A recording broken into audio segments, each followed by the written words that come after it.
Many Democrats say Flynn's resignation raises a lot more questions about the Trump administration, a sentiment echoed by Rhode Island's congressional delegation.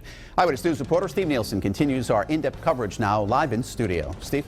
Right, Mike, we wanted to hear from Rhode Island's congressman about this resignation and the possibility of an investigation. Congressman David Cicilline released a statement to us specifically stating that he has many more questions, including who knew what and when. He believes those questions can only be answered with an independent bipartisan investigation of Rhode Island native Michael Flynn. The chair of Rhode Island Democratic Party, Joseph McNamara, told us in a statement the party supports that effort.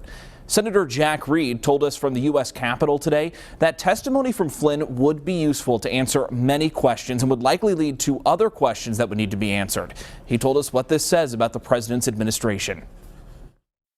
Well, the resignation of General Flynn underscores the serious disarray that the Trump administration has in national security policy, and that disorganization and disarray has to stop.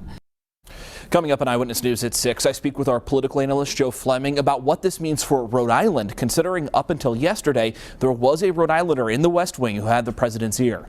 I'm Steve Nielsen, Eyewitness News. Now at 6 tonight, more details about the shocking resignation of Michael Flynn. Our political analyst explains more about the break in trust between the president and one of his closest advisors. Eyewitness News reporter Steve Nielsen continues our team coverage now at 6. Steve? Well, Mike, this is a major story nationally, of course, but it has significant importance to Rhode Island, considering up until yesterday, a Rhode Islander had the president's ear. A Rhode Island voice in the West Wing is gone.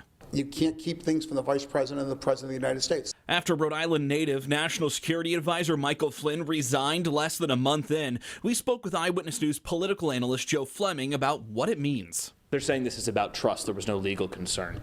Well, the trust is simply the President has to have total trust in his National Security Advisor. That's the person he's going to be relying on. Now, with a Rhode Islander leaving the White House, will that have an impact on how the Ocean State is represented in the Capitol? Well, obviously, anytime Rhode Islanders could have a say in the White House, it can only help. It can't hurt. So I would think if the next person comes from Rhode Island, obviously it could be another plus for the state of Rhode Island. And one of the 3 leading candidates to replace Flynn, according to the White House, is another Rhode Island native, Vice Admiral Robert Harwood, a U.S. Navy SEAL who was born in Newport. It can't hurt. Having somebody there is only a help for the state.